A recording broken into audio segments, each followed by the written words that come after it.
সাংবাদিক দম্পতি সাগর সরোয়ার ও মেহেরুন রুনি হত্যা মামলার তদন্ত শেষ করতে আরও ৬ মাস সময় পেল টাস্কফোর্স। তদন্ত শেষ করতে শুনানি নিয়ে বিচারপতি ফাতেমা নজিব ও বিচারপতি শিকদার মাহমুদুর রাজের সমন্বয়ে গঠিত হাইকোর্ট বেঞ্চ আজ এই আদেশ দেন। শুনানিতে রাষ্ট্রপক্ষ আদালতকে জানায় ৫ আগস্টের পর ডিবিতে রাখা অন্যান্য মামলার নথির সাথে সাগর রুনি হত্যা তদন্ত নথি আগুনে পুড়ে গেছে। ৪০ ঘন্টার মধ্যে যাতে করে এই হত্যাকারীদের যাতে ধরা যায়।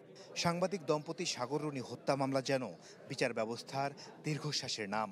খুনিদের চিহ্নিত করে বিচারের আওতায় আনতে ৪৮ ঘন্টার ঘোষণা গিয়ে ঠেকেছে ১৪ বছরে। এই দীর্ঘ সময়েও তদন্ত প্রতিবেদন দিতে পারেনি আইন শৃঙ্খলা রক্ষাকারী বাহিনী। গেল বছরের আগস্টের পর সাগর রুনি হত্যার তদন্ত শেষ করতে ফের হাইকোর্টের দ্বারস্থ হয় রাষ্ট্রপক্ষ। সময় বেঁধে দেওয়া হয় ৬ মাস।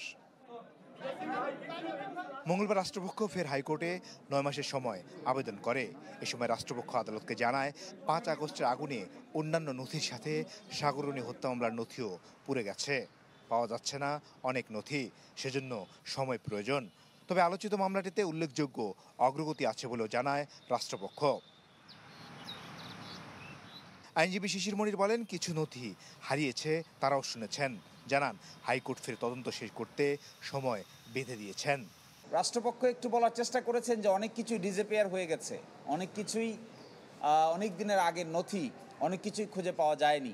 সিডি, ডিভিডি কোন জায়গার কি হয়েছে, মিসপ্লেস হয়ে গেছে, যথেষ্ট জায়গায় নাই, এই সমস্ত কথা তিনি বলেছেন। আর হাইকোর্ট থেকে বেরিয়ে তদন্ত কর্মকর্তা জানান, মামলায় কিছুটা অগ্রগতি আছে। তদন্ত চলছে। আচ্ছা, কোনো অগ্রগতি আছে? অগ্রগতি তো আমরা জিজ্ঞাসাবাদ করেছি, তদন্ত চলতেছে। আচ্ছা, আরেকটা জিনিস, আপনার আগুনে পুড়ে গেছে একটা নথির কথা বলেছেন, এটা আগুনে ডিবি অফিসে যেটা পুড়ে গেছে উনি বললো, এটা কি হয়েছে আসলে? তবে সাগর রুনি হত্যা মামলায় ফের সময় নেয় চটেছেন মামলার বাদী মেহেরুন রুনির ভাই নওশের রোমান। ২০১২ সালের ১১ ফেব্রুয়ারি মাছরাঙ্গা টেলিভিশনের বার্তা সম্পাদক সাগর সরোয়ার ও এটিএন বাংলার জ্যেষ্ঠ প্রতিবেদক মেহেরুন রুনিকে নিজ বাসায় হত্যা করা হয়। Masudur Rahman, channel 24, Dhaka. Breakfast, tiffin কিংবা স্ন্যাক টাইমে মজাদার আয়োজন মানে অল টাইম ব্রেড।